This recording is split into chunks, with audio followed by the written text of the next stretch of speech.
One of the skills you have to learn is not falling apart in the presence of pain or suffering. And there's a lot of ways to do that. I think you gotta have a dream. The School of Greatness. Really? Yeah. Please welcome Lewis Howes. Welcome back, everyone, to the School of Greatness podcast. Very excited about our guest, Kelly McGonigal, is in the house. Stanford University researcher on psychology who specializes in understanding the mind-body connection, which is what I'm fascinated about. She's also a best-selling author of a number of books, The Willpower Instinct, The Upside of Stress, and her latest book, The Joy of Movement, which explores why physical exercise is a powerful antidote to the modern epidemics of depression, anxiety, and loneliness. I'm so excited you're here because for me, I've been studying the mind-body connection since I was a child. Some of my first memories are about how the mind and thought has power over the physical body and curing disease in the body through a religion that I grew up in called Christian Science, which is all about the thought and mind practices founded by a female in the 1800s. And I'm curious, you talk about how we think about stress can either save our lives or kill us. Can you tell us why our thought around stress is more important than the stress itself? Yeah, so I do try to avoid the language of like, if you think about stress the wrong way, it will kill you, in part because I actually came to regret that I had done a lot of teaching and speaking and writing about how stress itself can kill you. So, because I'm a health psychologist, I was trained to view stress as the enemy. And if you look at the science, you can find evidence that stress increases your risk of everything people don't want, from heart disease to depression, all of it.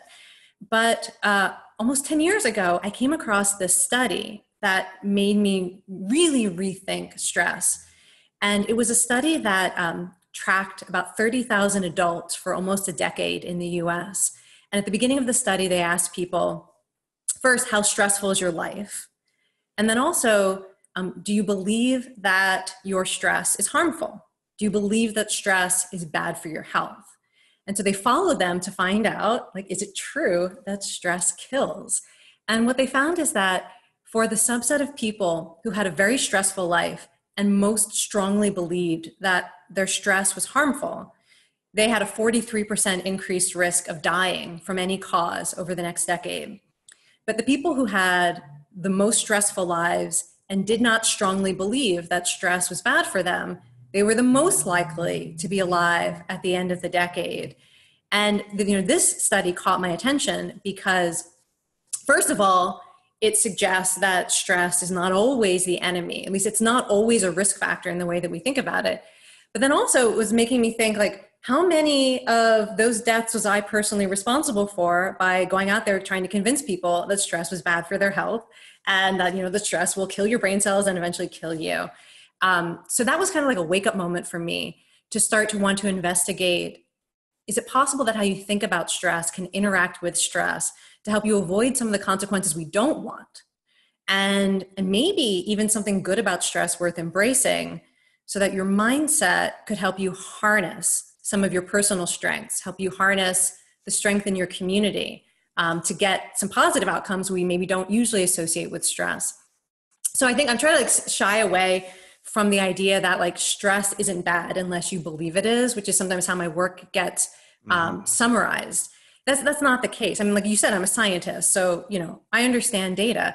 Stress is a paradox.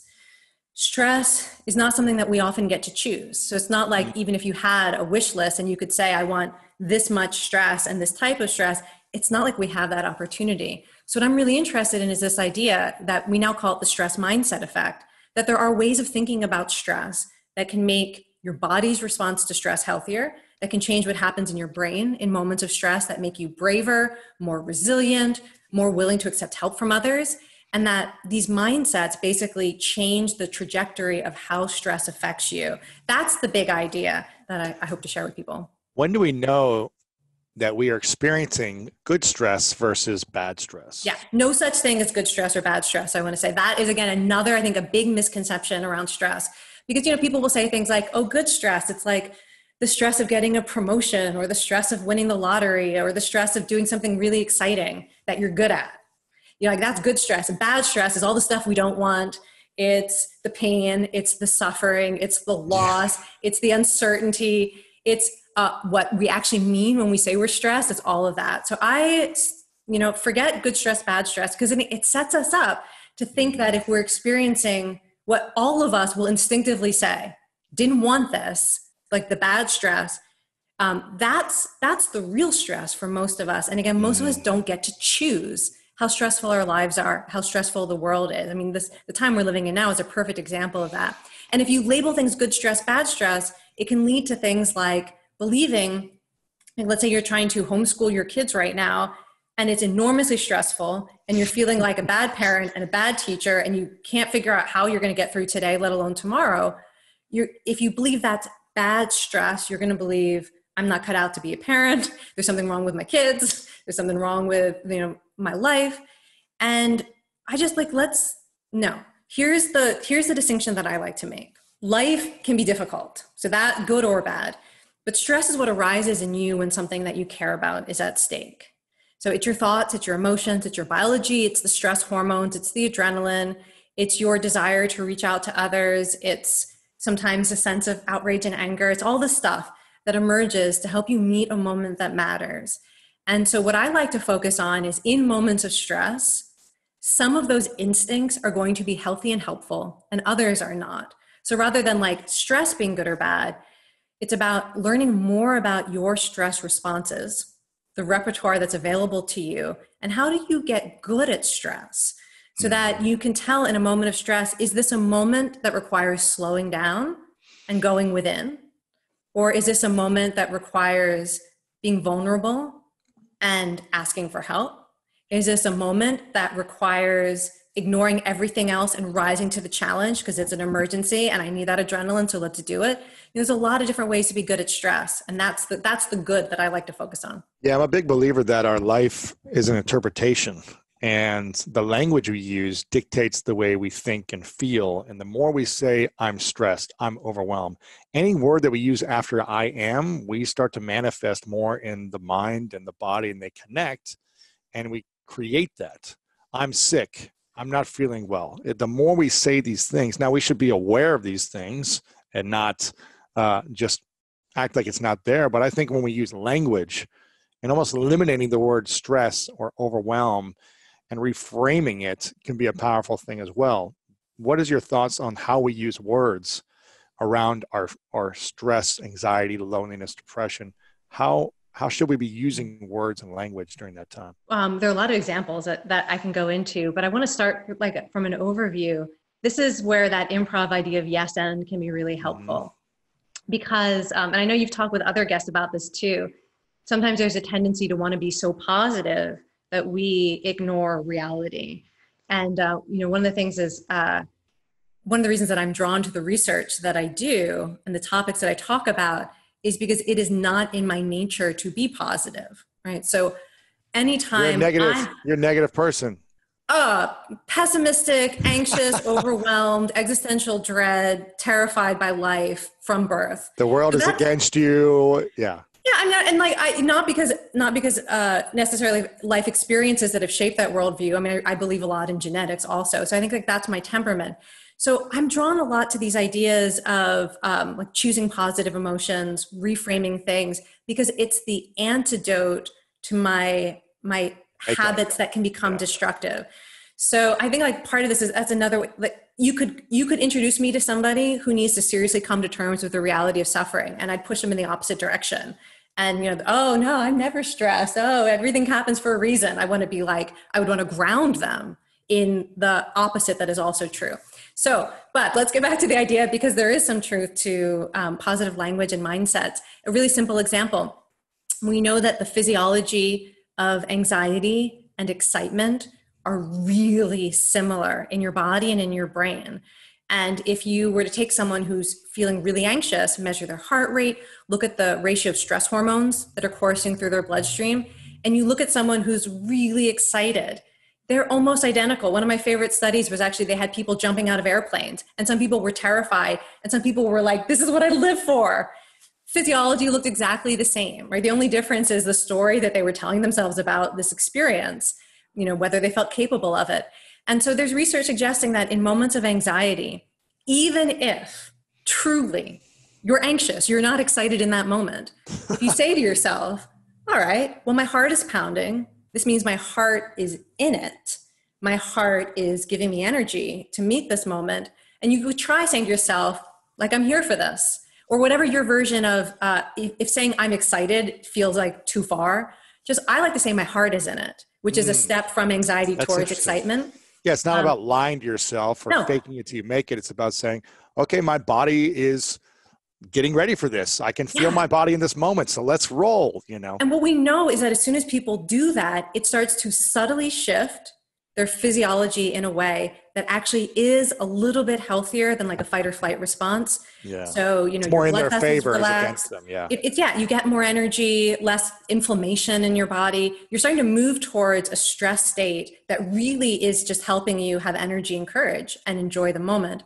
And it also increases positive emotions like confidence and enthusiasm. It makes you better able to connect with other people too. I mean, there's studies that do a similar kind of mindset reset for people who are about to enter a stressful conversation. And one of my favorite studies, it found that people made more eye contact and they were more likely to mimic the other person's body language in this really natural way that helps build rapport, just by reframing their anxiety as energy that they could harness, as a sign that they care. So that's one example. And that's a far cry from something like saying, this is good for me, therefore it is. There's something, these resets are pretty specific because they're grounded in biological reality. I'll give you one other example. One of the biological things that often happens when we're stressed is changes in our brain and in the hormones in our body that make us lonely. And you can start to feel really alone. And what most people don't recognize is that is just like when your heart is pounding, it's your body trying to give you energy to act. When you feel lonely, that's your brain and your body trying to get you to connect. It is making you hungry for support, for connection, for allies, for teamwork and cooperation. And so it produces like a hunger for social contact and community.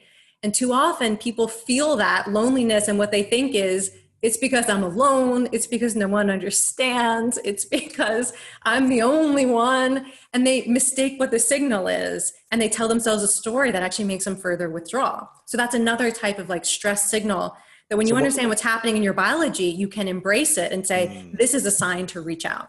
Wow. So when we feel lonely, we shouldn't continue being lonely. We should actually reach out and create connection and not say, no one's going to understand my pain right now, so I'm going to stay in my bed for 2 weeks and watch Netflix alone and get more depressed. That's not the solution.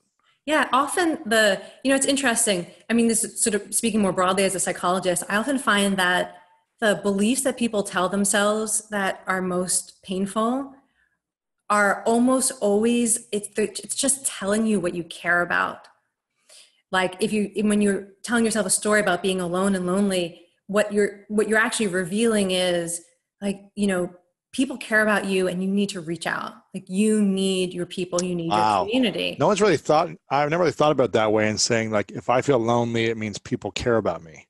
Yeah. And I need to reach out because they want to get connected too. Your body and brain, they aren't stupid. If nobody cared about you, you wouldn't actually experience a desire for community and contact. The brain is very interesting. It's like, it's funny with depression, often one of the most insidious things about it is depression will actually start to lie to you, and it will start to tell you there's nothing you can do and there's nobody who cares. And you actually have a very suppressed stress response. And I don't mean you're not suffering, but stress is, it's a physiological thing. And it often involves hormones and energy and brain activity that is trying to push you in the direction of meeting life. And when you're depressed, you actually stop feeling like there's anything that you can do to meet this moment, or that there are other people who could help you and support you. And like that's what's so insidious and ugly about depression, is it's a lie. If you're not in that state, you can really start to read a lot of these signals that we experience as difficult emotions or annoying physiological symptoms of stress as actually pointing you to the strengths that you have. And how you can respond and what you need in this moment. What's the reason for depression for human beings? Why does it happen to so many people when it doesn't feel like there's a a good purpose for it. Yeah. What is that reason? There are a lot of theories about this. So I won't say that I know any of them to be better than other theories, but I do subscribe to the idea that you wouldn't see something in humanity that has no purpose. So a lot of the things that we experience as not something we would choose for ourselves, things like grief, anxiety, depression, anger, they serve a function. So one of the thoughts is that depression in its sort of initial form is meant to help you conserve energy and withdraw from reactivity and giving away of your energy and attention so that you can kind of pull back, slow down, pause, and process what's happening in your life. And that's psychologists sometimes call that like reactive depression. It's normal, it's typical when things in your life are difficult. And you feel completely overwhelmed, completely stressed. People don't understand you, and you're just like, okay, I need to take a break to actually reflect on what's happening in my life. Yeah, almost in the way that if you were running an ultra marathon, you get tired, and your body and brain work very hard to convince you to slow down and take a break because it's in your best interest. Now, so that's one theory. Another theory, which I find very plausible, is that depression is the equivalent of what you see in animals called the defeat response.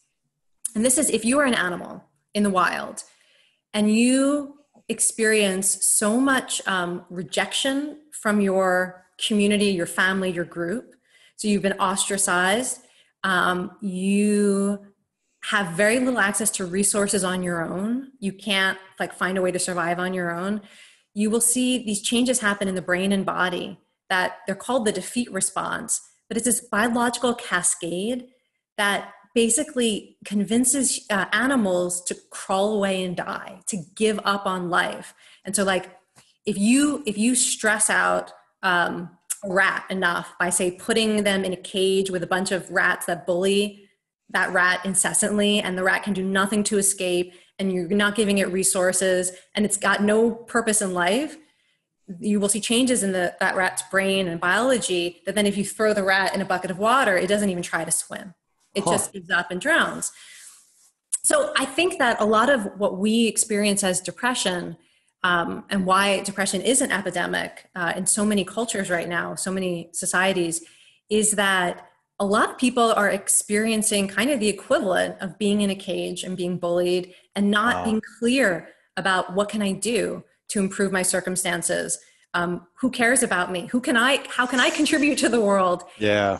And I'm not saying it's necessarily true. I mean, you can feel that way even when something is possible, right? That it's part of how and sometimes it actually is true. Sometimes you really are in circumstances that can trigger a defeat response. So I think that's another reason why depression might exist, in which case it's doing nothing for you. And it's worth knowing that depression can make your brain turn on you because the depression is not thinking about your well-being. No, that's crazy. Yeah. What do you think are the 3 or 4 things that can help us get out of a depressed state of being, whether it's been for weeks, months, years, or moments? Yeah. Well, here I will go to both the science and my direct experience. One of my big interests in life is helping people who find themselves in circumstances they would not have chosen for themselves. And grief is a big one. Yeah. Or trauma.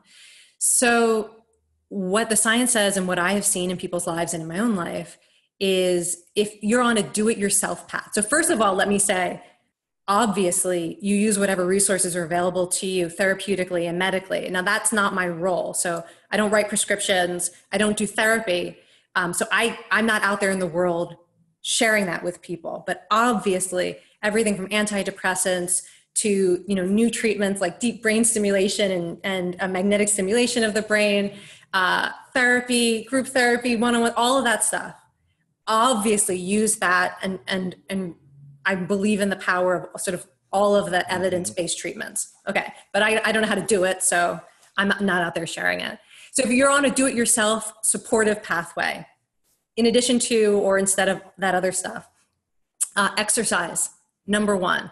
And I know how that sounds to somebody who's depressed. I know because I've actually been in the state where it was so hard to move. I would have punched someone who told me to exercise if I had the strength to punch someone who told me to exercise. So I understand what it can be like to be in a physical state of depression or grief, where every cell in your motor system is saying, don't move, making it impossible to even get to put one foot in front of the other. That said, there is nothing else you can do that more dramatically and profoundly changes your brain chemistry immediately and in the long term to relieve depression, whether we are talking about the brain chemistry that kicks in, the adrenaline and the dopamine that just gives you a little bit of energy. Even if you're depressed, that tends to kick in immediately, to over time, as your brain learns how to benefit from exercise, you will start to get an exercise high that gives you high levels of endocannabinoids and dopamine and endorphins that just transform your outlook on like the day that you exercise. And then 6 weeks, 8 weeks, months later, you see changes in the structure of the brain that can only be compared to what you see from the most cutting edge neurological treatments for depression, things like deep brain stimulation. So yeah, the exercise actually changes your reward system, the structure and function of your reward system, in ways that can help it recover from depression or addiction, which can absolutely wreak havoc on the brain's ability to experience joy and anticipate pleasure and stay motivated. Depression, grief, and addiction, it's like they all have a very similar effect on the brain's ability to experience positive motivation and take joy in everyday life. And exercise is, as far as I can tell, because I looked for it in the research, as far as I can tell, it's the only thing that you can choose to do that has that kind of impact on your brain in the long term. Wow. That's number one. I could keep going, but you want to talk? That's number one. Give me a couple others. Okay. Number two, this is going to sound super cheesy, but I believe this, is find a way to be of service to others. The research really supports this as well. But if you think about, we talked about depression as being possibly, for some people, it's like a defeat response, where you've had experiences in life that have misled you into believing that you don't have value or that you aren't cared about, or there's nothing you can do to make a difference in your life or in the world.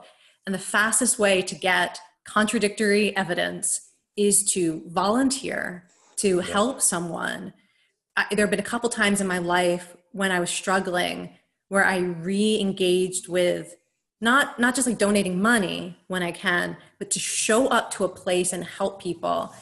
First was when I was in graduate school and was working in a food kitchen and preparing food and serving food. And then later on, starting to work as an adoptions counselor for animal rescue organizations, where I would actually go and adopt out animals who otherwise might be homeless or even euthanized. When you do that, the thing that it's so great about helping others or volunteering is people see you differently in that role. There already was in you that good. Like whatever good is in you, often when you're in a situation of being able to help others, it just gets reflected back to you. And the same thing is true for me in teaching as well. I always say like my students like me so much more than like my family members. There's something about a role where you're trying to help others, where they see you differently. They appreciate you more. It's such a gift if you have a voice in your head that says you have nothing to offer, nobody cares about you, there's no good in the world. Because you get this sort of reciprocity where you tap into your desire to do good. You see, first of all, that you aren't the only one suffering. That's another great thing about helping others, is it makes visible what might otherwise have been invisible. As you see how many other people are struggling with food scarcity, how many other people are struggling with addiction, whatever capacity you're able to volunteer or serve in, you start to realize you aren't alone. Even if that struggle is different than your own, you see the common humanity of it. And again, that people see the good in you. So that, I'm sure that sounds cheesy, but I'm gonna stand in the truth of that. And then the third thing, and there's science that backs service. Yeah. And not only that, I mentioned this in my TED talk. So of course you can always find studies showing that stressful life circumstances are bad for your health. So if you lose your job, if you get divorced, if you experience trauma, could that increase your risk of physical health problems, diseases, new mental health challenges? Yes. But there are all of these studies showing that if you are someone who regularly volunteers, or you have a caregiving role that is not in and of itself a major source of stress. I mean, there are caregiving roles that are enormously stressful, but if you're able to give care in a way that is not that extreme, that those events don't take the same toll on your physical or mental health. Like there are studies showing that literally you can, get fired or get divorced, and you would expect it to cause all sorts of problems for your health and your mental health. And that trend or that effect disappears from the population of people who are regularly giving back to their communities or providing care to others. So there is lots of great research. It's powerful. And then the third thing I will say is, you and I were talking about this before we went live, is rescue an animal. Because one of the only things that can really help, again, beyond like get on the right antidepressant medication if that's for you, but one of the only things that you can choose in any given moment that is incredibly helpful for depression or grief or trauma is to have a relationship with an animal who depends on you and who you can have that success experience of providing the care that they need. And actually, in many of my books, I've written about research studies done with groups of people who are healed through their relationships of providing care to animals, wow. including people who experience enormous childhood trauma and came to view themselves as essentially like broken or unlovable, rejected, and then to go out and adopt or train an animal who was going to be euthanized because it was violent or it was rejected or it was abandoned. And that in providing that care, and you see the enormous beauty and wonder in that animal, and they see it in you. Wow. That's your 3 tips. It's interesting. Would you have a 4th one? So I can tell you what my own research has looked at in the past decade is meditation. I'm somebody who found meditation initially as a tool for dealing with physical pain and anxiety. And eventually I came to study the benefits of a particular form of meditation that develops compassion and empathy and kindness. And that's been sort of the primary focus of my own research. I feel like, meditation is an interesting thing because unlike, say, getting a pet and volunteering, I'm not sure that it's for everyone. I'm not the kind of evangelist. I think meditation, it meets a lot of people at a moment and provides something really valuable. And the thing that I love about meditation, when it's the right fit, is we know that there's something about the quality of attention and intention that you can develop through contemplative practices that changes how you experience difficult moments in life when you really need qualities like courage or acceptance or hope.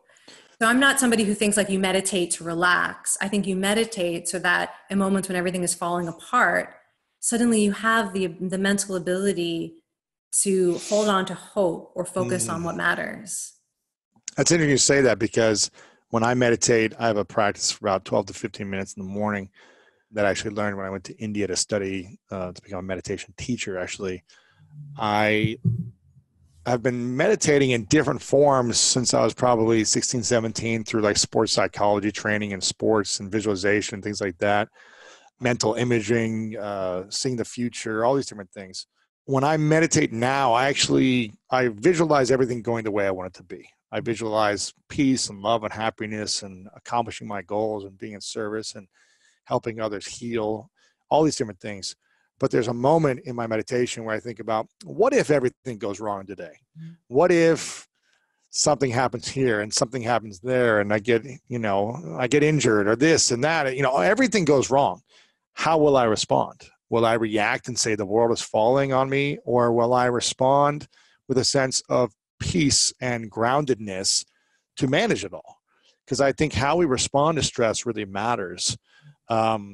Sometimes more than the actual stress itself is what I'm hearing you say. It's like how we respond and show up, because stress and challenge is going to happen. Difficulty is going to happen, and we don't live in a perfect world. Yep, absolutely. I mean, maybe it's the pessimist in me, but I always encourage people to imagine how things can go wrong, because then when it happens, you can actually say to yourself, honestly, this is what we trained for. Exactly. And I think Navy SEALs do this, and it's all about coming back to like, okay, you have a mission, but we know the out. Okay, if everyone dies, what are you going to do? If this happens, what are you going to do? If someone loses a leg, when the plan never goes to plan. So you have to have the backup plan for everything, I guess, is kind of and I try to do that when I go on stage. I think about, okay, what if the lights shut off? What if the video doesn't play? What if the slides don't work? How am I going to improvise as opposed to being caught off guard? Yeah, absolutely. It's so funny. So I actually teach a public speaking and communication class to graduate students at Stanford. And we do this whole exercise where I have them imagine their absolute most dreaded worst case scenarios. We figure out what you could do, and we do it collectively because I know it's going to happen to somebody. And what I want people to have is not just the memory of like, okay, I trained for this, I've thought about it, but also in that moment to feel like the support of our whole group and community behind them saying, you've got this, like we've got your back. But yeah, there's so many applications to this. And when it comes to things like behavior change too, that like if you have a goal for yourself, we know from the literature, one of the most important things you can do is pay attention to and then predict how you're going to be pulled away from that goal. So when I used to teach this class called the Science of Willpower, and everyone had a willpower goal in the class. And the very first assignment, first week is, don't change anything right now. I want you to pay attention to how you are not doing whatever it is you say your goal is. I want like a process map of it. What do you say to yourself? What distracts you? What gets in the way? What do you give your time to instead? What are the emotions that trigger the behavior you're trying to change?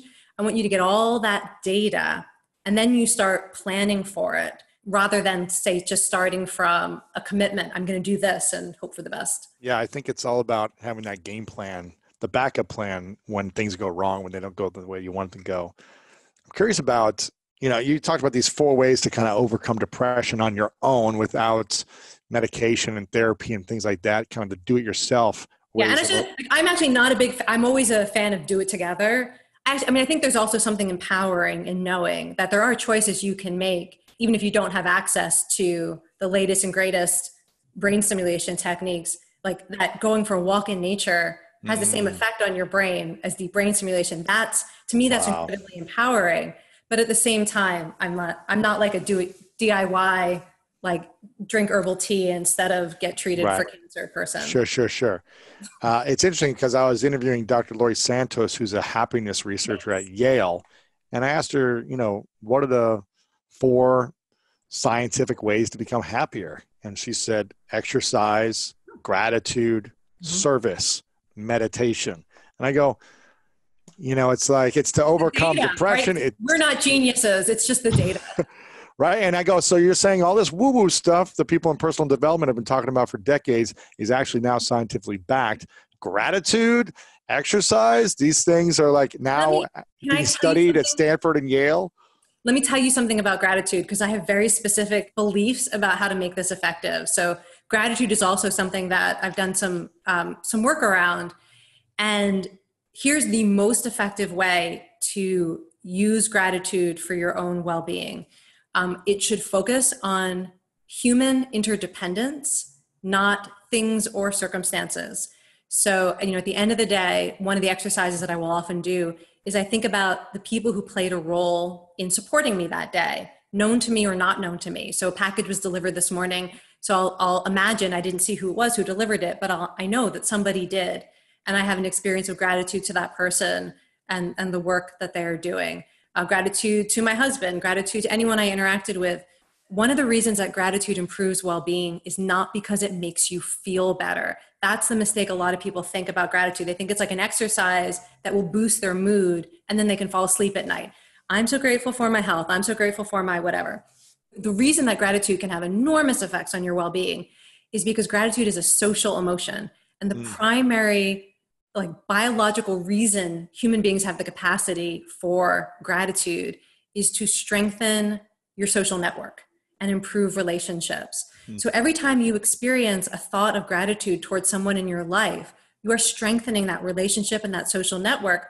And we know that just thinking about it, and then you interact with that person differently. And gratitude has been shown to elicit more support from other people, that your experience of gratitude makes you more willing to ask for help when you need it. Gratitude builds trust. it enhances your social relationship. So that's why I really encourage people, if you're going to do a gratitude practice, don't think about trying to make yourself happy by thinking about things that you're grateful for. Think about truly instilling a mindset of interdependence, of recognizing that there are people in your life who you can rely on. It might not, you start with what's true, and then people in your life who support you in ways that they might not even know they're supporting you. And here's the great thing is this is where you get to when this is a mindset you really understand, is you come to understand the same is true for you too. And then it becomes easier to receive gratitude from others. It becomes easier to recognize the value that you bring to different situations. And that comes, full back to when we were talking about depression, that opening to feeling gratitude for others is also a way of opening to receiving gratitude and compassion from others. And that's really hard for a lot of people. Why is it so hard to receive acknowledgement, gratitude, compassion, compliments from others? And what are we saying to ourselves and to the world when we block or deny compliments, compassion, gratitude, acknowledgement? I love that you frame it that way. So I've had to work on this myself. Receiving sincere gratitude or receiving the kindness of others, receiving true sympathy or empathy, it's a moment of intense intimacy and vulnerability where people are seeing you. And sometimes what's really vulnerable about that is they're seeing that you care and that you tried. They're seeing that you suffer. They're seeing that you're weak or that you're human, that you have pain. It's this incredibly heightened intimacy. And that's why it's so hard for a lot of people. It's not just like, oh no, it's not like it's necessarily about humility or not wanting to be a burden on others. I mean, sometimes that's part of it, but it's you shut down because there's so much rawness in that moment of being seen, either for your good or for your vulnerability or your suffering. So that's one of the reasons why it's so hard for people, is because we typically just don't walk around raw. And there's something about that shift that happens when someone is sincerely offering you sympathy or sincerely thanking you. I blush often when that happens. I just feel the heat come in and I almost want to hide. So the way that I worked with it is, all of the research and my direct experience that people will say that the most meaning in their life comes from either being able to help other people. So who am I to say, no, I don't want your help. I don't need your help. Can't help me. Who am I? You're robbing someone the gift of feeling alive and fulfilled. Yeah. When my mother says to me, when you listened to me last week, that really helped me deal with this crisis. This is something that actually happened. Wow. I was nothing else needs to happen today. Wow, that I'm so glad that I was able to do that. It was so meaningful to me. To think that then I would be reluctant to give her the same opportunity to support me. That's not how this works. It only really works if it's a full cycle and we're open to both offering and receiving kindness and gratitude. So how do we learn how to accept the compassion, gratitude, support, acknowledgement of others and not block it? How do we learn that practice? So there's a very specific way that I teach it that's related to my research. So we have this whole program called the Stanford Compassion Cultivation Training Program. It's this whole 8-week thing where we use things like meditation and one-on-one interactions to practice this. So, I'm not saying people need to go home and try this with their pet right now or their partner. But so, for example, one of the things we do in this context is we learn this meditation called Tonglen, where you imagine breathing in awareness of whatever stress or pain someone else is going through, and you imagine breathing out support, hope, strength, compassion, kindness. So it's a sort of, you learn to be this vessel to connect with the strength of your compassionate heart that allows you to open to actually being to witnessing and receiving and acknowledging someone else's pain and suffering. And in that moment to connect to the intention to care and support. And it's this meditation you do. And we do it as a partner exercise where we have a conversation I would share with you something difficult that I'm going through, and you would share something difficult you're going through with me. And then we would practice this exchange where I'm imagining I'm breathing in awareness of your stress and sending you compassion, and you're breathing in my stress or pain and breathing out compassion. And then I like to flip it, and then you just imagine you're breathing in what the other person is sending you and allowing yourself to receive it. Wow. Now that's super woo-woo. I'm not saying that that's for everyone, but it's powerful in the right context. But when it works, right? Yeah, and I think that even if that whole idea is like your nightmare, there's still the idea behind it is that one of the skills you have to learn is not falling apart in the presence of pain or suffering. And there's a lot of ways to do that. You mentioned how do we not fall apart when we're in our deepest like exercise, by the way, is another really good way to do it. So one of the keeping your body strong. Yes, and like, what do you do when you're? So I have a saying when I work out, when I'm lifting weights, don't have an opinion about it. Either your legs can do this or they can't. And I'm doing a squat, and I will literally say to myself, don't have an opinion about this. You're either strong enough to do this or you aren't. And it's okay if you're tired. It's okay if there's some message in your brain that says, I want to stop. You check in with reality. And if you can do this next rep, you do it. And there's something that you learn in exercise that is about, okay, I'm a container that can hold a lot of things that can feel difficult and that I have an instinct to run away from. And so exercise can be another way to train your capacity to stay in the presence of your own discomfort or somebody else's pain and stress. Is there any research or science around people who have been through constant trauma, constant stress, deep levels of suffering for many, many, many years, where they either live a long life or they actually don't live a long life because the body had too much trauma and stress? Is there research around this that actually having more trauma could potentially be beneficial if you interpret it differently? That's probably not how I would phrase it. And here's why. In my experience, so many people are used to having their own suffering or trauma minimized that if you start talking like that, no matter what data you have, in a way, you're like subtly re-traumatizing people. Like, right. You You're not acknowledging my trauma. Well, yeah. You're just not doing it right. like that is not.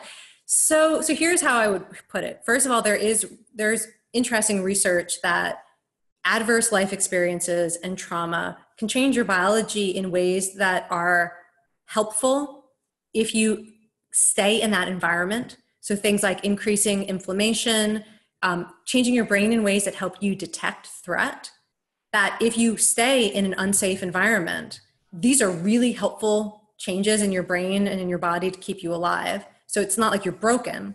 But if you're no longer in that environment, it can take a while for your brain and body to catch up. And so you can end up being at increased risk for things like heart disease or depression because of the long-term toll of some of those changes in your brain and in your body. Like, the reason that stress and trauma have these negative consequences is that we learn from experience. And trauma is a big experience that basically opens your capacity to be changed by life's experiences. So we're biologically primed to be changed by life. Your brain and body are always waiting to be changed by experiences. Really? And trauma is a big one. It basically opens up this window of plasticity. And a lot of times we get changed in ways that we end up not loving. Like PTSD is a perfect example of your brain and body learning from experience, learning a lot of useful things, but it doesn't feel useful when you're being triggered by sounds or you can't sleep at night, or you feel like nobody understands what you've been through. It doesn't feel useful, although, technically your brain and body are trying to protect you, particularly if you're still in an environment that caused the initial trauma. So the thing that I like to focus on is not that like trauma can be good for you, but that our ability to be changed by life's experiences can be good for you. You are still plastic in that sense. And so when we look at people who have flourished despite trauma, often it's because they put themselves in other life experiences that are both positive and increase plasticity. And there are like biological events in your life that increase plasticity. So when you become a parent, it doesn't matter if you gave birth to the child. It's very traumatic a moment, right? It's like, can be beautiful and traumatic. What it does is, even if you're adopting, even if you are, a father who did not go through pregnancy, that it actually, your brain changes in ways that make you very receptive to learning and to being changed by that experience. It's kind of like when you rescue an animal, it's on a smaller level of having a child, obviously, but you have to observe your surroundings and make sure things are cleaned up so the animal doesn't, trip. Your brain recognizes big transitions, and your brain gets you ready to change in ways that support that transition. So I was going to say falling in love is another one too. If you are in a really bad relationship or a good relationship, man, is that a window of plasticity that can deeply change how you experience life, how you think about yourself, your physical health. So I think that if you understand that even if you have been traumatized in ways that are not great for your health or your happiness, to appreciate that often it's the people who are most strongly affected by negative events. You are also most sensitive to positive events. There's genetics behind this. The people who are most negatively affected are also the most positively affected, not by trauma, but by positive experiences. That means that you can start to find a way to move forward. You look for those life experiences that hold meaning for you. You look for a way to make this a turning point and a transition to re-engage all that capacity for change. That's the thing I would highlight more. And the other thing I will say is, when I was writing my book on stress, I talked to a researcher who has studied the impact of traumatic and adverse life events on all sorts of outcomes. And he usually talks about this being like a curve. And I've stopped talking about this because I feel like people then think like you need just the right number of traumatic events to be happy and resilient. But the idea is like, if you look at the general population, if you've had no trauma or adversity in your life, you are not a resilient person. You start to have some negative life experiences and you start to seem to be more resilient. Like if somebody stresses you out, you have conflict, you experience a failure, you're more likely to continue to thrive, to learn from it, to persevere. Right? And then what you see this curve is, okay, you had a lot of adverse experiences in your life. That may not be so great. But I said, well, okay, what about the people who've had some? A lot of trauma, a lot of adversity. Like they're not on that bell curve. Mm-hmm. We're not talking about the difference between like 2 traumatic events in your life and 3, but 2 and 20, 30 years of being in an abusive relationship. Something like, where are they on this resilience chart? And what he said to me was, God, some of those people are doing really, really well.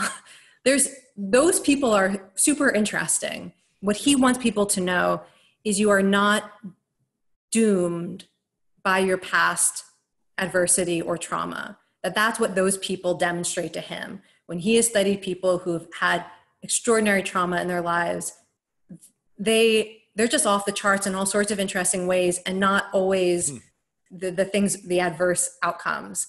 So I love that. That's the idea that I really appreciate. Yeah, that's interesting. It's funny. I did an interview with the professor and researcher, Jordan Peterson. I'm not sure if you're familiar with his work, but he talks about how, as a parent, you shouldn't be protecting your kids. Obviously, you want to protect your kids, but he's making a point that you shouldn't want them to be totally safe in every environment, have pads on every wall, and make sure you're watching every move.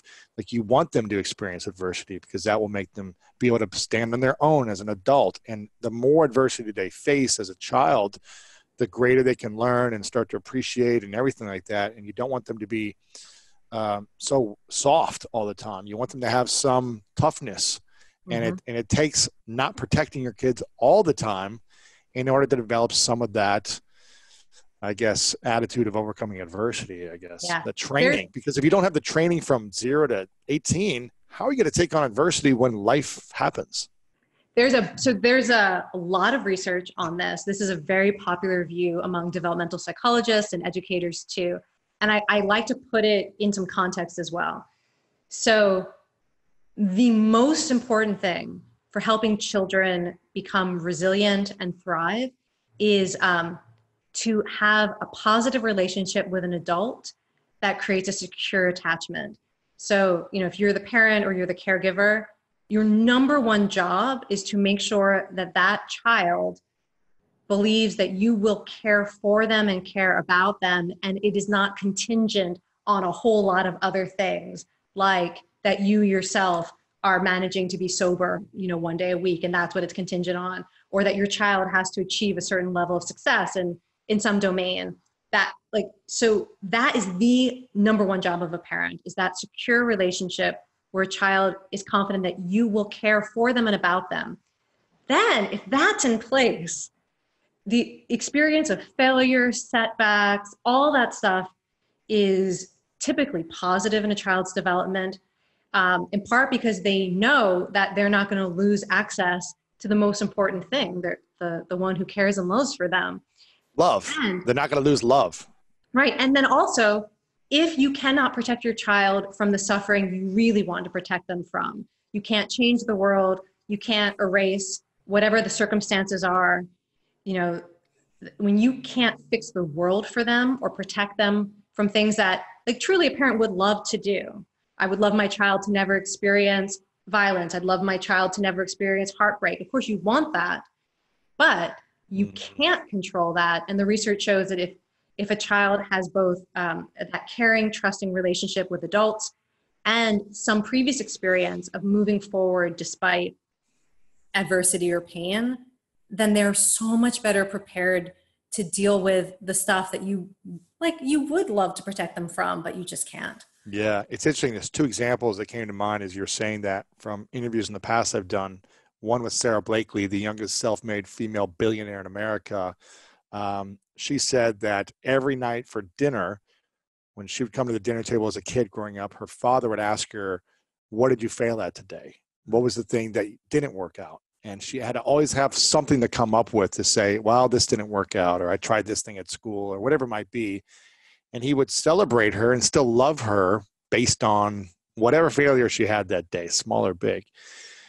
And so she was celebrated and loved no matter what. It was in the effort of actually, at least you went for it. You tried this. That's great. You took a risk. And then when I interviewed Kobe Bryant, he said that the first year he really got into basketball, he was in like a summer camp for the whole summer, and he didn't score 1 point the entire summer, this whole league.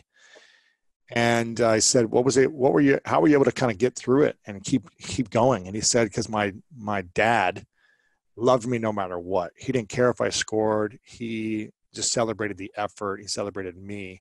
And he said, I don't care if you win or lose, I'm going to love you either way. And he said that gave him the courage and the confidence to say, okay, let me just keep going. And if I fail, I'm still going to have that parental support, right? Which is what you're saying is the most important thing. And knowing you have somewhere at least to go and lean on if something happens. So I think it's an interesting point of conversation for sure. You mentioned a few minutes ago about the runner's high. Mm-hmm. And I wanted to ask you a question about that as it came to my mind, talking about sports right now. And you said the exercise high, excuse me. But what I've always heard people say is the runner's high. Can you break down what the runner's high or the exercise high actually does for the body or the mind scientifically?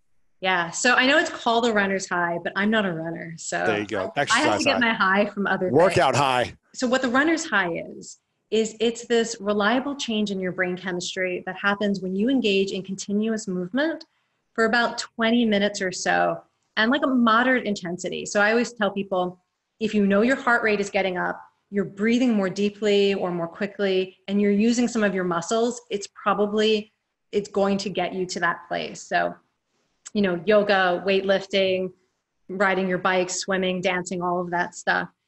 And the changes, so first of all, if you ask people to describe it, one thing that stood out to me when I was all over Reddit, like the Reddit threads, like, what does a runner's high feel like? Or looking at the scientific literature. I mean, people have written whole dissertations just asking people to describe a runner's high. Two things stood out to me. People feel powerfully optimistic. So there's something about whatever happens in your brain chemistry that makes you feel hopeful about your ability to engage with life. That was interesting. And the other thing is people kept using the words loving and connected. I feel like I'm in love with everyone I see. I feel connected to everyone in my life and everything in the universe. And so I got really interested in what could be happening in your brain that would make you feel powerfully hopeful and also loving and connected. And then I came across the research that it's not primarily the endorphin rush that people usually think the runner's high is. To get an endorphin rush from exercise, a really powerful endorphin rush, I'll just give you like a spoiler. If you want a powerful endorphin rush, because it definitely amplifies the pleasure of exercise, you need music, you need other people, or you need intensity. Those three things, that's what gives you a rush of endorphins. Endorphin rush. Music, moving with other people, or more intensity than what is required to get a runner's high. You don't have to work that hard to get a runner's high. Anyways, so the brain chemistry is actually endocannabinoids primarily, in combination with dopamine and adrenaline. And endocannabinoids, which of course lots of people know, that's the brain chemical that cannabis mimics. And endocannabinoids, in their natural function in your brain, they basically turn up good stuff and turn down negative states. So endocannabinoids, they interact with systems of your brain that produce pain, stress, worry, negative rumination, anger. They take those systems of the brain and they're like, shh, quiet down now, not the time for that.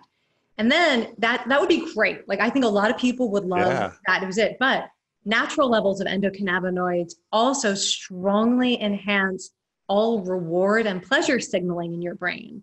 So reward system is what makes you feel motivated, hopeful, optimistic, confident.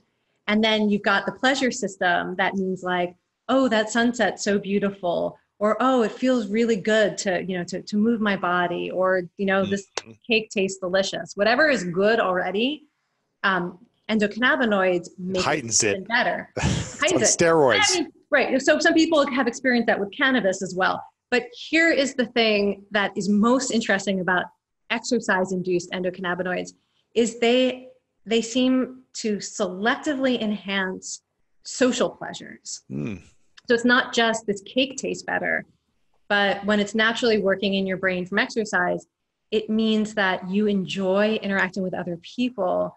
All the pleasures you could get from a hug or a high five, from eye contact, feeling like connection rather than intimidating, the warm glow you get from working hard to solve a problem with someone else, or the warm glow that you get from helping someone else, the way it feels good to share in laughter or listen to someone tell a story, all of that stuff, the stuff that bonds relationships. Endocannabinoids enhance your comfort and your pleasure from all of those activities. And like so think about it.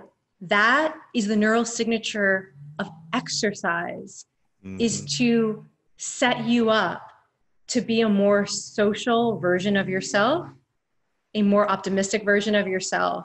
I just that's one of the reasons why it's so good for depression. That's one of the reasons why, when you enter into a team as an athlete and you play a team sport, it's got some of the greatest benefits in my mind to eliminating negative states, suffering states. Anytime I would go to school, I was pretty much suffering all the time because I was horrible in class. And I just felt like it was confirming how ignorant and stupid I was every time I tried to read and I couldn't comprehend every math class, whatever. I was just like, I suck as a human being. After school, you get a 30-minute break and go into 3:30.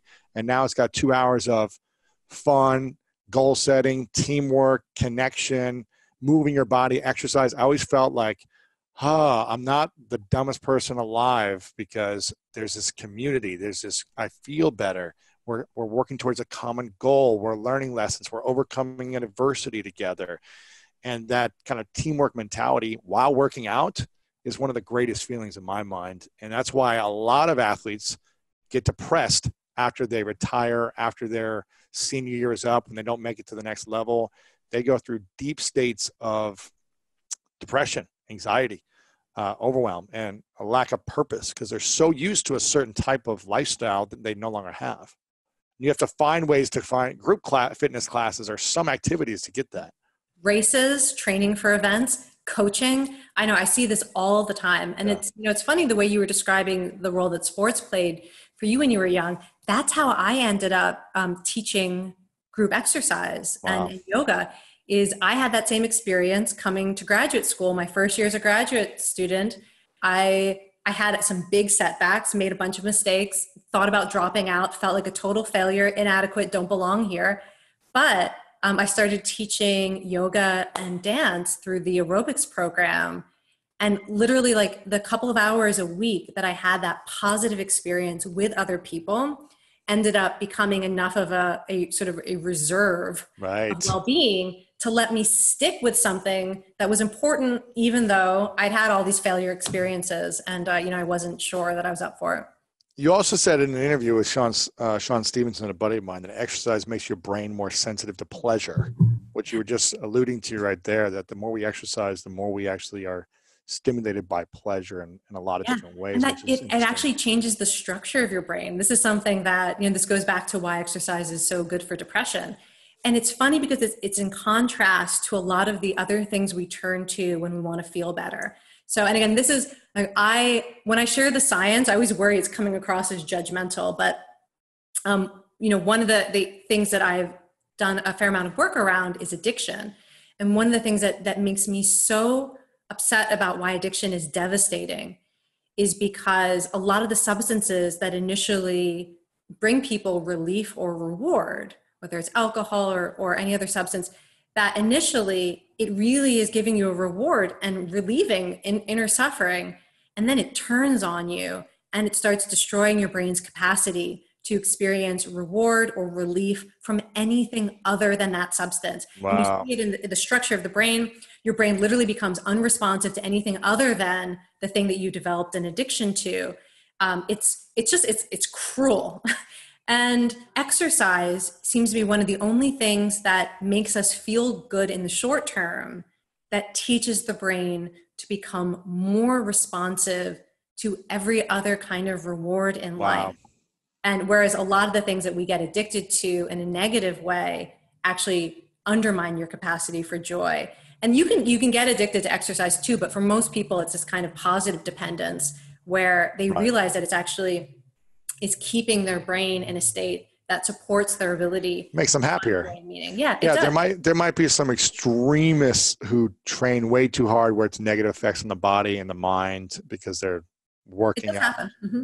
Yeah, it's too much stress. They're too addicted to like body dysmorphia or whatever it might be, then that's an issue. But if you're going to be addicted, we're all addicted to something. And if you're going to be addicted to anything, it might as well be to healthy habits and service, because if you're doing good for yourself and doing good for someone else, then those are good addictions. And I know, so, I got hooked on exercise when I was a kid because I discovered that exercise, and I was doing like aerobics at home with VHS tapes.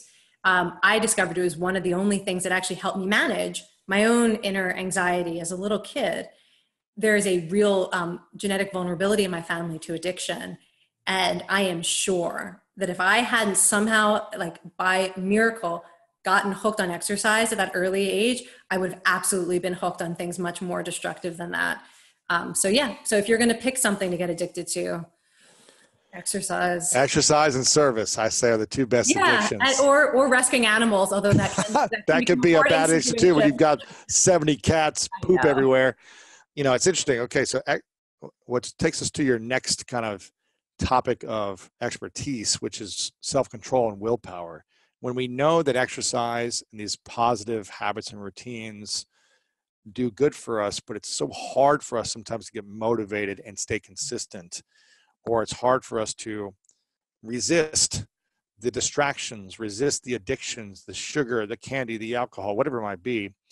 How do we develop willpower, and how much willpower can we have before we break down? Is there a threshold? Yeah. Well, so I define willpower as the ability to make choices that are consistent with your most important goals and values, even when some part of you does not want to. So when some part of you has another desire, agenda, whatever. So it's when we have a vision, an important vision that we really care about.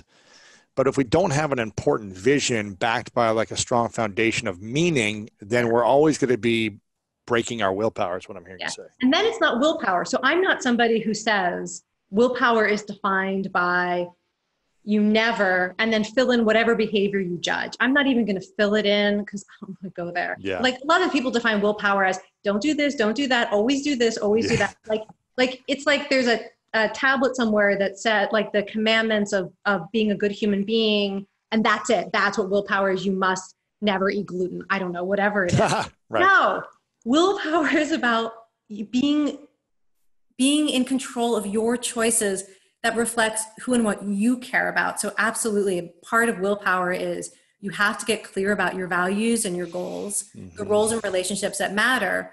I don't consider it willpower if you're able to suppress every desire, or you're able to force yourself to do stuff you don't really want to do because you think that you should. That's something completely different.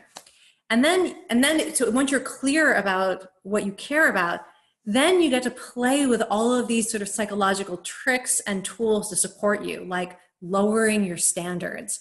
So too often people think, if I'm going to, let's say you want to change what you eat in a certain way that you believe will make you healthier or give you more energy, or prevent the recurrence of cancer, let's say.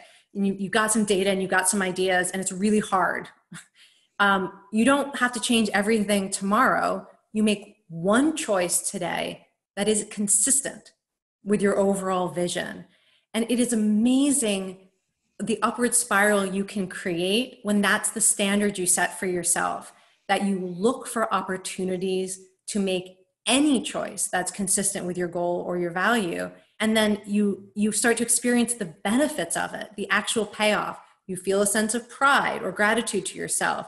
It changes how other people see you, and they start creating situations and environments that support your goals. So that's like one thing that you can do. I mean, there's so much behind this idea of habit design. I mean, you can make your environment support your goal.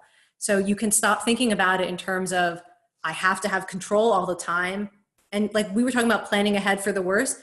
Imagine you're going to be the most tired you've ever been. You've had a really hard day.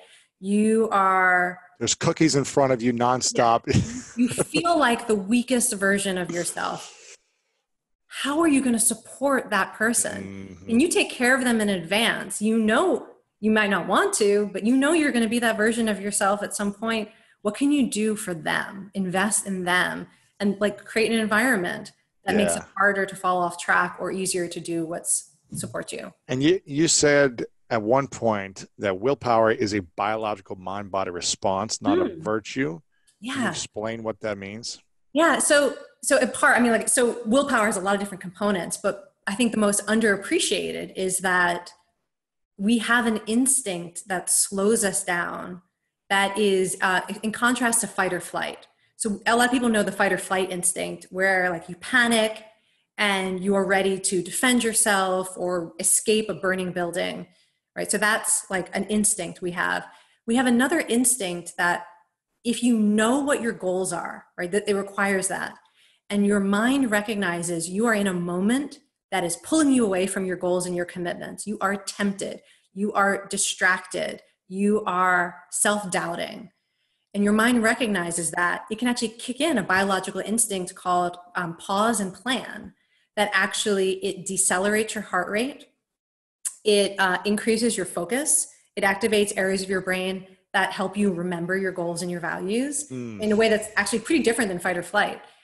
Fight or flight often shuts down those systems of the brain and amplifies the sort of the immediate short-term survival gratification systems of the brain. So when you know that you have that instinct, again, it's part of why training your goals and your values really does work. It sounds, I think a lot of people think, well, okay, but like I have no power over whatever my temptation is. Well, part of the reason you feel like you don't could be because you're not triggering that pause and plan instinct, that your mind is not clear enough yet that if I've made a commitment to being like have a certain presence with my family, and I'm tempted by my device going off. Right. If in that moment, my mind needs to recognize this is a threat to my relationship with my partner or my child. So you have to train that so that your body and brain will show up and help you. Constantly training our minds. I'm a believer that self-doubt is the killer of dreams. And it doesn't matter how talented or educated or skilled we are at something. And if the world believes that we are the chosen one to accomplish something, if we don't believe in ourselves, it's not going to happen. And I'm also a firm believer that it doesn't matter if the world doesn't think you can do anything. If you are the one that believes you can, then you can. And my mission is to really help people eliminate self-doubt and learn to believe in themselves more. I'm curious, what are some of the things that you've learned as a psychologist on how we can eliminate doubt and build self-belief and confidence? That is truly not my mission. I think it's interesting. Like self-doubt can also be a gift. So, and this is, I don't know, I don't really want to have an intellectual argument about it. I think that in general, my orientation to life is it's really hard to eliminate a lot of the things that we don't like or that reflect sometimes the not so helpful sides of human nature. And so one of the things I'm really interested in is, okay, what if we started from the assumption that I might never be able to convince you to have no self-doubt. Maybe you can do it, but let's say that they didn't find you yet. So I'm going to be here helping someone, hasn't worked yet. How in a moment of self-doubt can you draw on something bigger than yourself so that you feel willing to step outside your comfort zone, even if there's part of you that doesn't believe you can do it? I mean, I felt that at every stage of anything in my life that has mattered. There's some part of me that wonders, am I adequate to this moment? And for me, rather than try to convince myself that I am, what works for me is to think about the best possible outcome if this turns out okay, like who I could help, what I could contribute, how I might grow, what joy or meaning I might experience, and to say I'm willing to take a risk. Well, I would reframe it in saying that if we don't have the ability to take the chance to go on stage and speak because we doubt ourselves that much where it cripples us from actually taking the chance, then that's going to hold us back from actually accomplishing anything or learning or feeling or experiencing life at its richness. But you need to be able to have the courage to move forward on your dreams. Otherwise, you won't achieve them. You won't even give yourself the chance of achieving them. So for me, it goes back to training. Like at every level of our life, we're going to experience imposter syndrome because we've never done it before. So who says I can do this? But when we reverse and say, who says I can't? And here are other examples of people who did something when they didn't have the experience. They were sexually abused. They had trauma. They had no money and resources. Their parents left them. There are models of people that accomplished things when they were an imposter to that. And there was no proof that they would actually be able to accomplish that. And it goes back to training for me of saying, okay, how do I get the richness of understanding that I could fail, but I'm going to do it anyways? Like Sarah Blakely said, her father said, what did you fail at today? That's going to allow you to have more confidence in actually going with what you want. So for me, I'm not, hopefully I'm trying to reframe it. And I'm not saying we're never going to doubt ourselves, but to have the courage to lean forward in spite of the doubt, as opposed to allowing the doubt to cripple us or become a prisoner of that doubt. That's my goal. One thing I'm really interested in is, I think we're both pointing to the same thing. And people need to hear things in different ways. There are people who need to hear you say, eliminate self-doubt. Self-doubt is the enemy of all. That is going to awaken in them their courage. And then sometimes I'm talking to the person who's I don't know, I'm just hanging on, but I'm telling you, you are adequate to this moment of your life, and take a breath and remember what you care about. And we're going to do this, and you're not alone. And you've got all your mentors and your ancestors behind you. Absolutely. And it's a slightly different feeling to it. And that's let's say, I guess we may never eliminate it, but to be able to have the courage and face of it is the goal for me, and have the courage to actually believe in yourself in the face of uncertainty and adversity and doubt. There's something nice about not knowing, which is that it's like you said, who says I can't? There can be in not knowing, meaning not knowing for sure that I could accomplish this or that I'm the best person to try. That same not knowing, if you just say, well, I'm going to lean into not knowing, and that includes the best possible outcome. Yeah, and I think it's also getting to the place where actually accomplishing the dream is irrelevant, and it's who you become in the pursuit that is where the richness is. So you're not attached to the outcome. You're committed to the process. You're committed to the growth, the lessons, and that's where the prize is. It's in the process, not in the result. And so it's having the confidence that you're going to learn what you need in this moment for the next moment of life. and it's only going to benefit you. So where do you struggle the most in your life right now? What is your greatest fear? What is my greatest fear?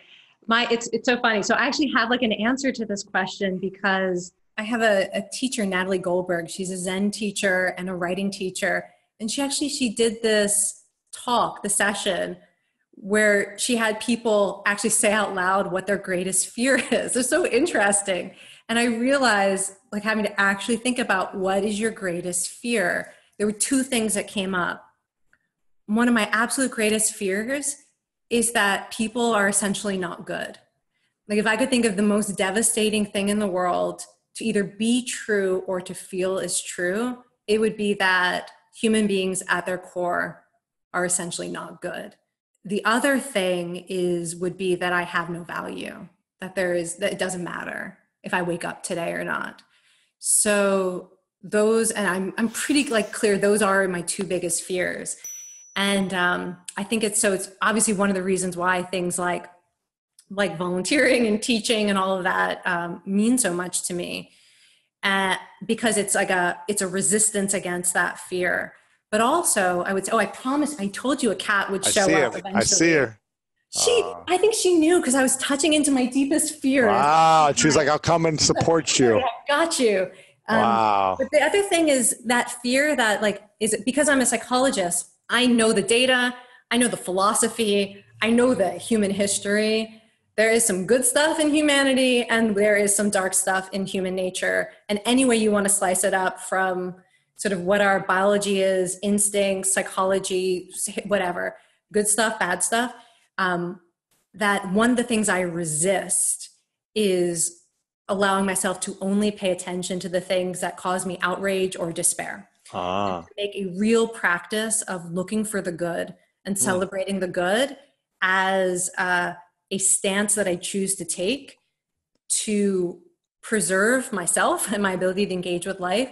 And because it is a perspective that I am choosing, that I believe is meaningful. What happens to us as humans individually when we always see the bad? I understand psychologically there's a protectiveness in our psyche and our psychology of like seeing the fear points of the world and being aware of bad things to protect ourselves. But what does it do to us when, especially during this last 6 months, it's like if something is bad everywhere you look, something is wrong with society or with COVID or whatever it may be, how does that affect us when we always see is bad and we never say, well, where could the good be in this moment? Yeah. I mean, this is one of those mindsets that really matters. So, we started out talking about stress mindset, and that how you think about stress can have a very big impact on your health and your well-being.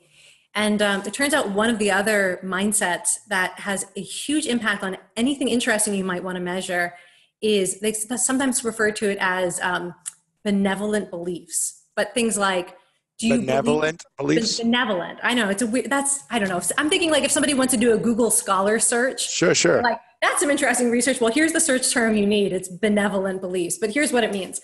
To be able to see the good in human nature. So like I could ask you, do you agree that you can trust more people than you can't trust? That might be a question that would be on a scale measuring your benevolent beliefs.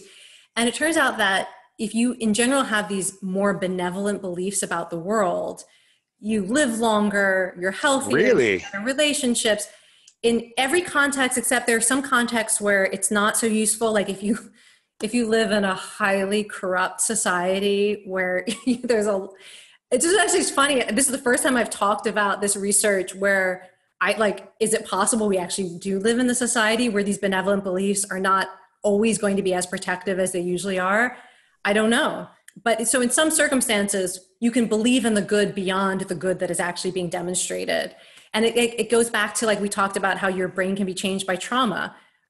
When things are the most difficult and dangerous, it's actually better to be accurate than overly optimistic or trusting. However, in most contexts, to be able to see the good that exists in yourself, in your community, and in others, first of all, it gives you the ability to do what matters in your own life with less despair and less less hopelessness. Mm-hmm. It opens you to receiving support where it's available. You become more willing to take help. Yeah, trustworthy. Yeah, A lot of people now, in this time, at least in our country, in the United States, right now, a lot of people have had to ask for help who aren't used to relying on help.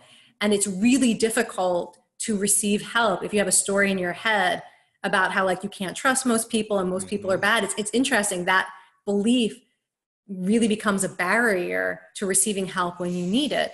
So there are all sorts of ways that choosing to primarily see the negative, which can be true and real, it can undermine your ability to do what matters most in your own life, in your family, in your community. So you can tell I'm not like a super Pollyanna-ish person. I really believe in holding opposites. Yes. So having discernment and saying, okay, let me have discernment in this moment and make sure I feel good about it. So you have to let your heart be broken by the things that are wrong and difficult in the world. Yeah. You have to. That's a strength. And also a strength is look immediately around you for evidence that is not all that exists in the world. And then sometimes you choose to be that. If you can't find it, you choose to be it, and then it gets reflected back to you.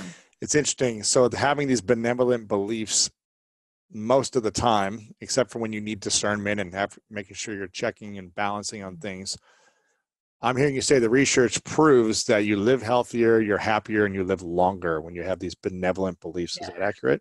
The research is consistent with that. You talk to scientists, we don't like to use the word prove. Okay, the research is consistent with the idea that, and again, it's not because of magic. It's because it changes who you are and how you interact with the world. And trust is a really good example of something that is often reciprocated. And also there's some interesting research that people who are the most generally suspicious of other people, the most mistrustful, are the worst at actually discerning people who are manipulative or lying or I think everyone's lying. Exactly. So you don't actually know what the real signals are. And one of the things that I feel like to be able to sense, I think the more that you are connected also to your own true pro-social instincts, you can smell when other people are faking it. Yes. You're really good at recognizing in others things we have deep embodied experience with. And so if you know what it's like to care about others, to want to help others, to want to stand up for truth and what's fair, if you have that in you, you just recognize it in others, and you can recognize when people are misrepresenting themselves as that. Sure. It's funny you say that. I used to always practice this and just say, it might be weird, but I used to always practice this and look for money on the ground. I didn't have any money growing up, but I was just like, I'm going to find money today. I'm going to find it. It's going to come to me. I'm going to find it. And I would just always find a quarter, $1, $100, $20. I would just see it on the ground or somewhere that someone left it. It's like I stole it. It was just on the ground in the streets. And I was just like, I see money all the time because I was looking for it and I was allowing for it to come to me. You see this a lot in LA with girls who say, there are no good men. There are no good men. They all cheat. They all lie. They all break my heart.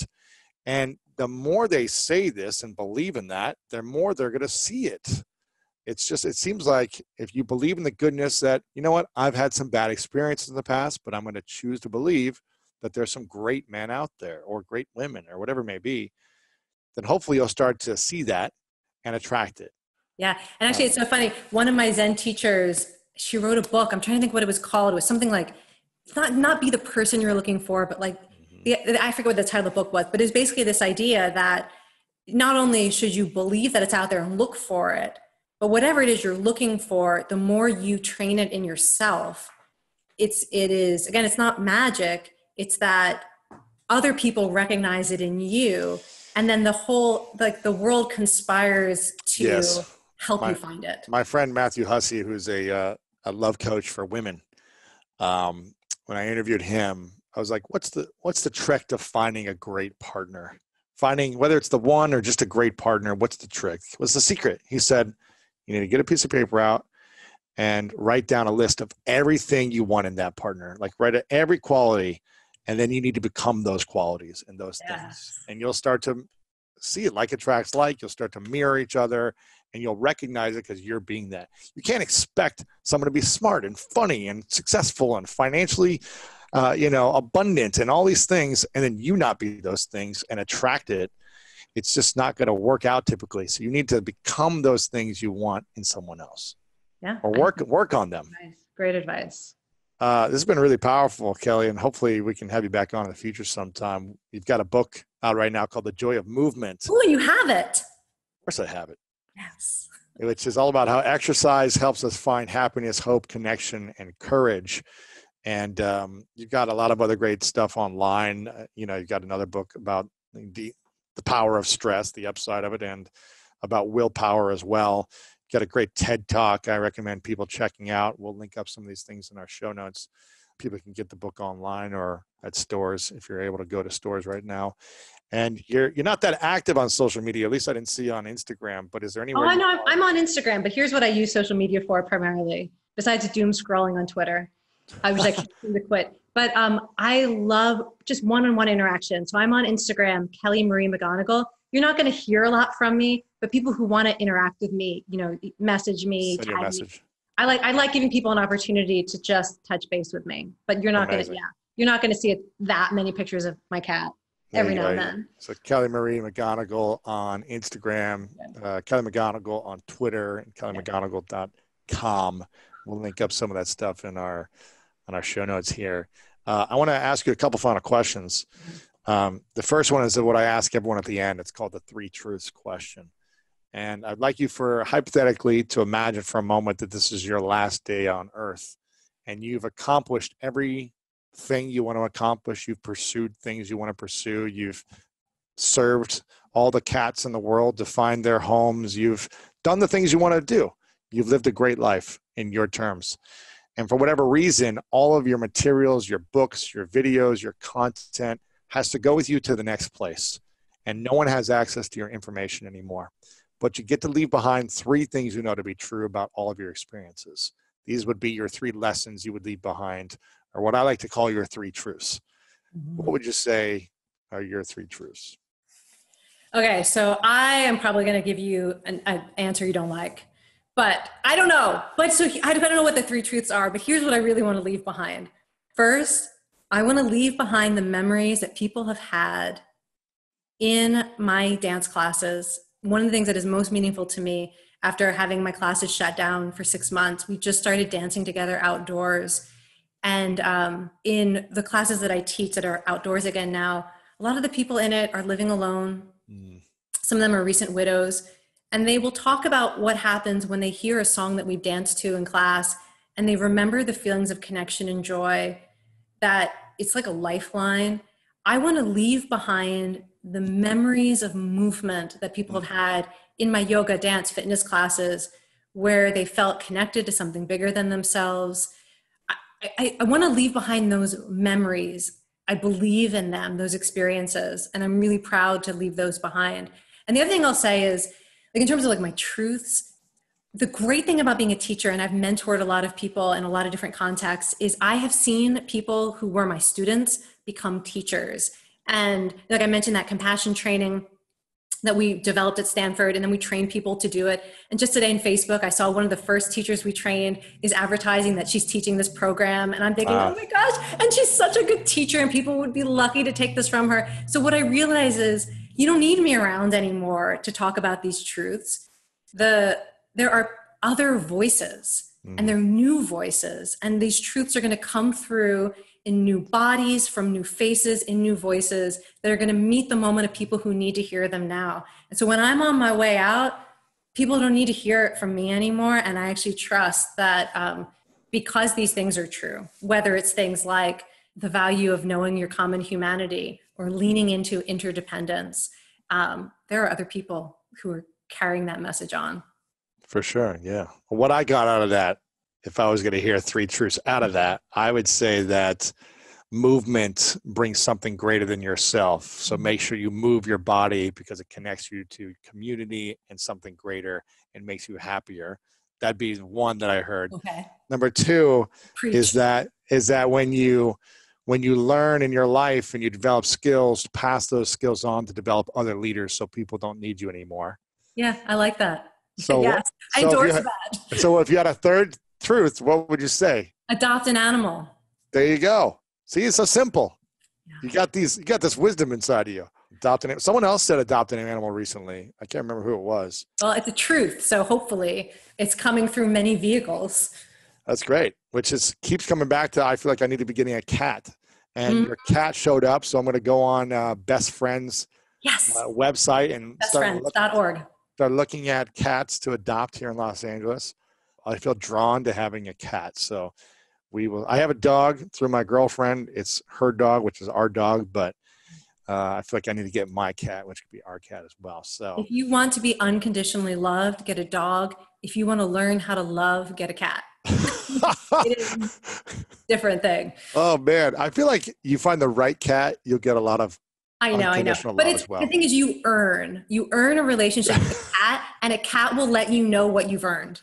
Whereas dogs are just, man, they love you. They will love on you. And sometimes that's what you need. Sometimes it's like, let's not earn nothing. I am unconditionally deserving of your love. But cats, it's a special relationship. No, but I feel like you can be a traveling human being with a cat. Yeah, well. It's a lifestyle choice too.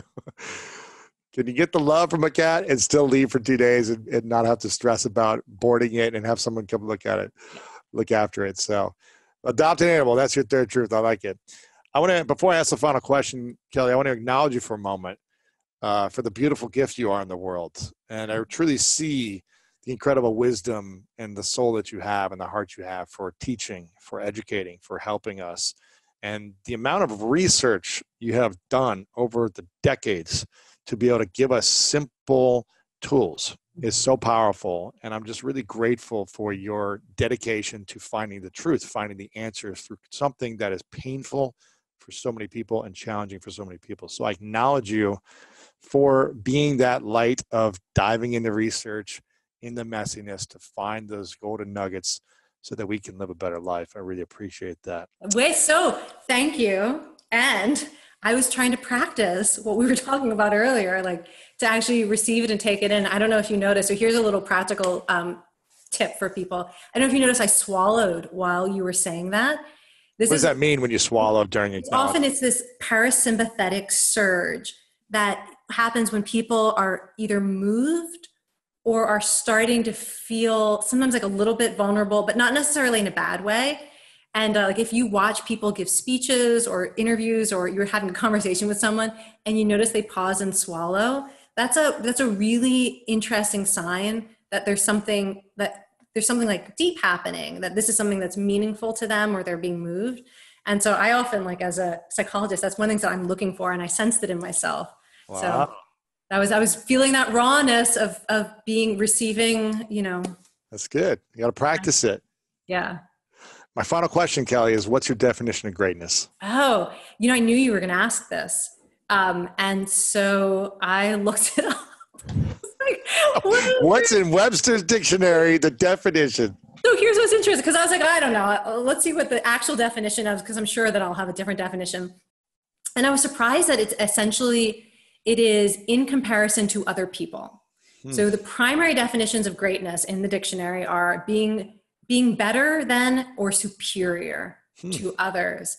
And I thought that was really interesting, because that is really not something I'm interested in. So I was thinking, well, let's give an alternative to that. Because if you think you have to be superior to others in order to be great, and greatness is an aspiration, man, is that going to set you up for a lot of suffering? Yes.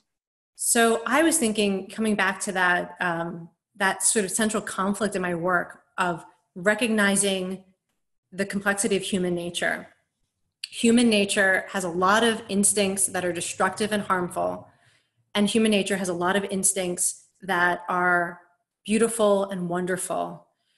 I would define greatness, and what I'm personally aspiring to is making peace with that truth and being able to make choices that bring out in myself and bring out in other people the good instincts. That's what I'm striving for. And I think like that's a definition of greatness that anyone can aspire to in themselves. Again, it comes back to the idea you might not eliminate all of this stuff, but like you can choose to be a great human being. Love that. Kelly, you're an inspiration. Thank you so much for all that you shared. Thank you for the conversation. Adopt a cat. If you want to learn more about how to master your mind, check out this next video right here. We figured out this formula of sustainable motivation in this book. But the second question is, go back to why must I use this? Because if you don't have the why, you won't do the what. And finally, when will I use this?